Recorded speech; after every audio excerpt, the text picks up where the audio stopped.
Toyota calls this the rugged one. This is the BZ Woodland. Over fenders, roof rails, X mode, nearly 8.5 inches of ground clearance, the whole adventure catalog. Then it ships on all-season tires, and the all-terrain tire that earns the badge is optional. And they cost 21 miles of range, so most buyers won't tick that option box. Nobody cross-shopping this is rock crawling anyway. So the real question is, what are you buying? I drove it, and the answer isn't the one in the brochure.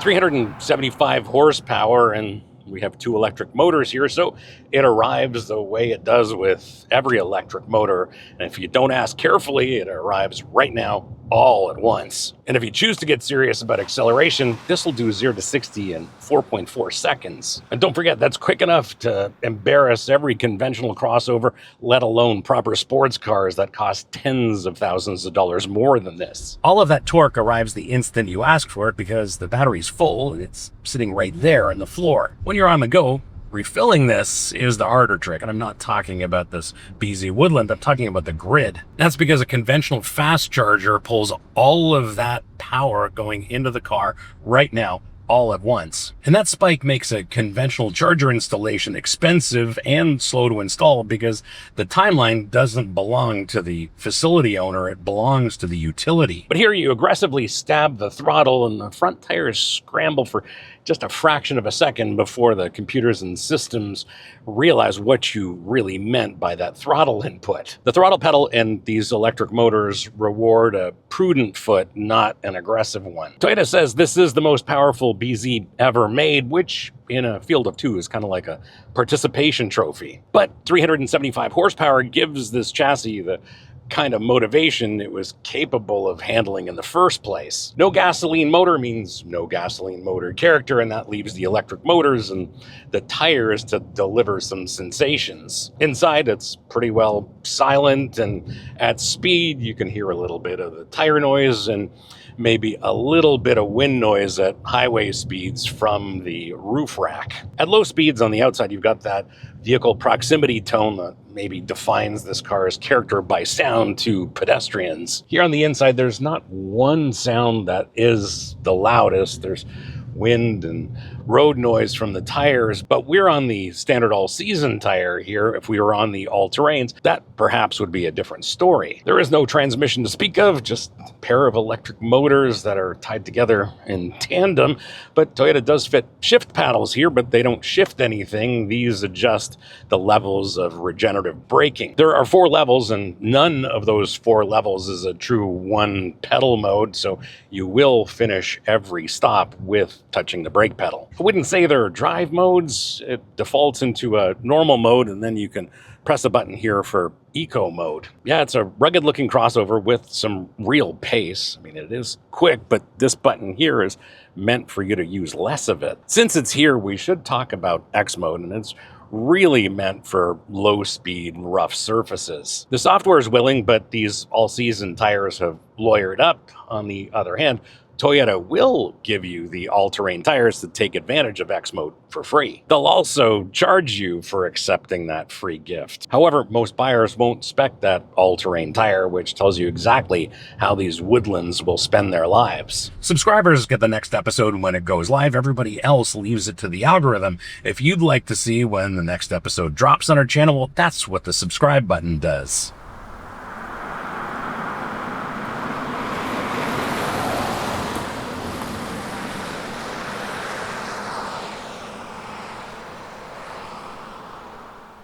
Steering is where tire choice pays off because inevitably the all-terrain tire is going to give you less of a contact patch and it's going to be a little squirmier than this all-season tire is on the road. These all-seasons skip all of that vagueness from the drop, so where you point is where the front end of this BZ Woodland goes. It's one of those rare places where the standard road tire makes this Woodland behave more like the badge, not less. Braking in an EV is 2 systems. We have the conventional brakes, the friction brakes, where pads actually clamp the rotors. And then we have regenerative braking, which feeds energy back into the battery. In practice, the motors harvest energy first, and then this BZ relies on the friction brakes. Blending those two braking systems can be tricky, especially when you've got a 4,500-pound crossover.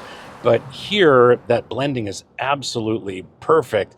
Handing off from regen onto friction brakes is absolutely seamless here. If you max out the regen settings like I typically do when I drive this, well, the motors harvest most of that energy back into the battery before you need to get on the brake pedal. When you're driving around normally like this, ride comfort is excellent and it feels softly suspended, but when you load it into a corner, body control firms up the instant you load this into a corner. Any movement away from neutral, whether it's laterally or under braking or under acceleration, the suspension just firms right up, and body movement is very well controlled because it doesn't just lean over and flop onto its springs. I did not expect composure like this from a tall crossover with nearly 8.5 inches of ground clearance. The trick, of course, is that battery lying flat on the floor because it keeps the center of gravity low enough that ride height never becomes an issue. Ride is what that chassis does with the road because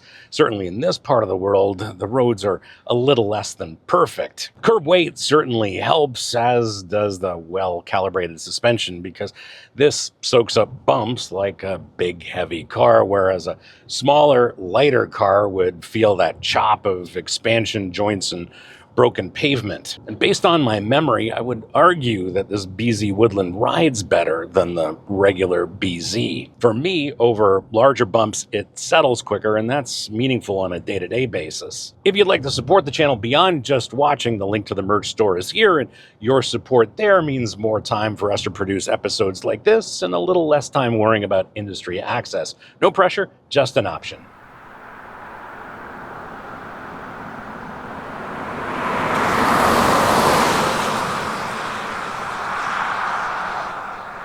As expected, you sit where a crossover puts you, high and commanding, and that's the whole thing that sold this body style to North Americans. Relatively tall glass all around and a short hood gives you a great view of the road. Rearward in this one, well, we have the digital mirror, and I actually prefer these because with the image from the camera, we have a wider field of view than with the conventional mirror. Yeah, it's wider, but it's sharper, and there's no heads or headrests in the way. And it's perfect right up until heavy rain or snow obscures the lens, and then you're going back to glass like it's 2015. The gear selector's a rotary dial, and Toyota settled on this after the entire industry seems to have spent a decade proving that there are countless ways to shift into gear.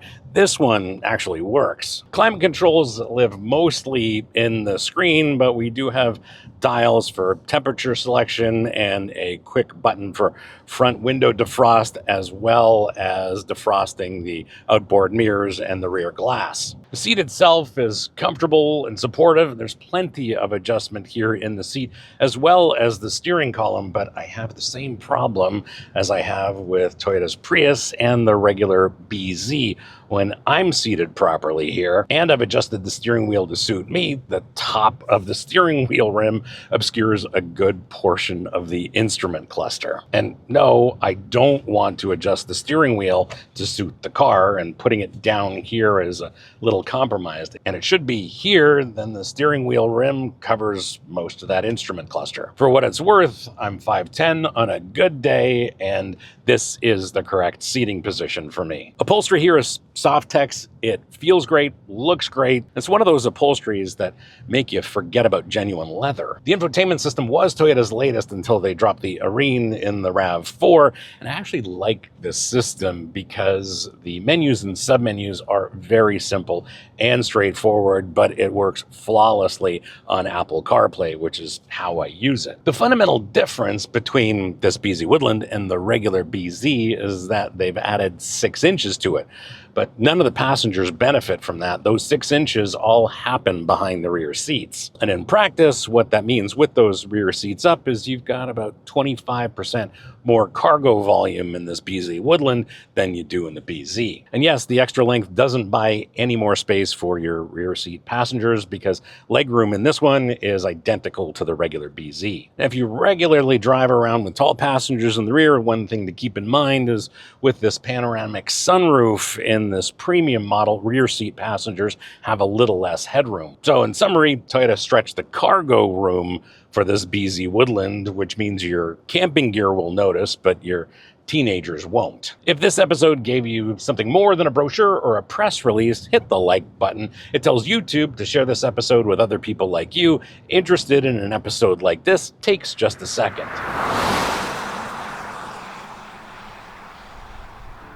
Owner intel for a car this new hits a wall because the Woodland barely has owners yet. So I read its twin, the Subaru Trailseeker, same hardware built down the same line, plus the platform's 4-year record. One recurring theme is the 12-volt battery, the little one that boots the whole car. The data module wakes every night to phone home and drains it, and the battery hates being run down. This is the kind of problem that has spawned class action lawsuits. For this one, Toyota's already spent considerable time asking owners to send in their own voltage data. The brochure says it'll tow 3,500 pounds. Your dealer will tell you the hitch is back-ordered. Somewhere between marketing and parts distribution, everyone stopped having the same meeting. Plus, one owner got quoted $680 for crossbars, so your final price stays theoretical until you add everything you want. Owners love to point out, and I don't disagree, the regen paddles forget their settings at every start. Adjust them, switch off, and the next drive you begin again from default. With no one-pedal mode to lean on, you run the ritual every time you drive. The one thing that owners have nailed that the spec sheet fumbled is charging. The 150 kilowatt peak looks slow, but the curve is flat, still above 100 kilowatts past 65%,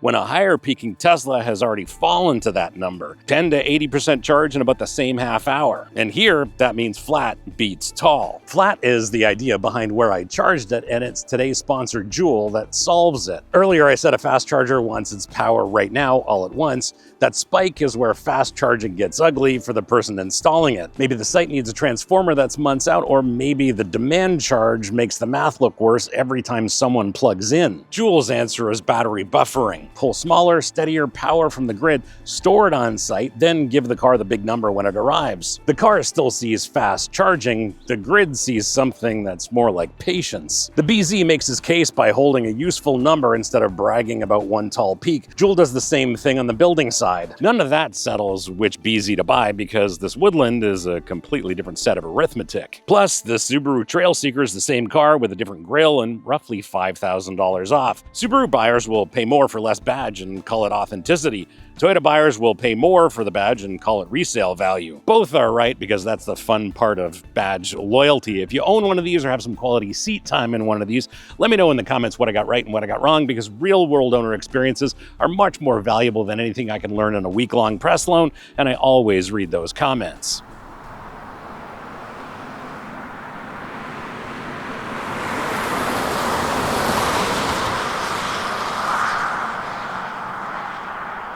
If you take the Woodland's adventure marketing at face value, you'll judge it on a trail it'll likely never see. And that's the trap. Strip the over-fenders and the X mode down to what actually moves you along a road, and a different vehicle shows up. One with more to say about the road you'll drive every day than the trail you won't. The badge has been pointing your attention to the wrong end of the car. So who buys this? The ads show someone fording a river at golden hour. The real buyer watched that from a suburban driveway and thought, yeah, that's the energy I want parked outside. Someone who will use the roof rails for a cargo box twice a year and the ground clearance for a snowy driveway. They're image aware and perhaps a little allergic to real dirt. And I think Toyota knows precisely who this is, which is why the standard tire is the standard tire. So here's what you're buying. Longer, quicker BZ with hiking boots you'll probably never use. And from my perspective, the adventure-oriented all-terrain tire option is a bit of a distraction. From where I'm sitting, this BZ Woodland is more composed than the regular BZ, and of course, it's quicker, and who doesn't like that math? And I think that's the case against the regular BZ. This one makes 375 horsepower, the regular one 338. Here, there's more cargo room, and the ride and composure is better for a small premium. My advice, if you're cross-shopping the regular BZ, skip it. Buy the Woodland, don't option the all-terrain tire, and keep your 281 miles of range. Here, the Adventure badge oversells one thing and undersells everything good about this BZ Woodland. That's the 2026 Toyota BZ Woodland. Subscribe if you want to see more episodes like this. Don't if you don't. Comments are open if you disagree. And if you'd like to help fund more of these, well, the link to the merch store is here. See you on the next one.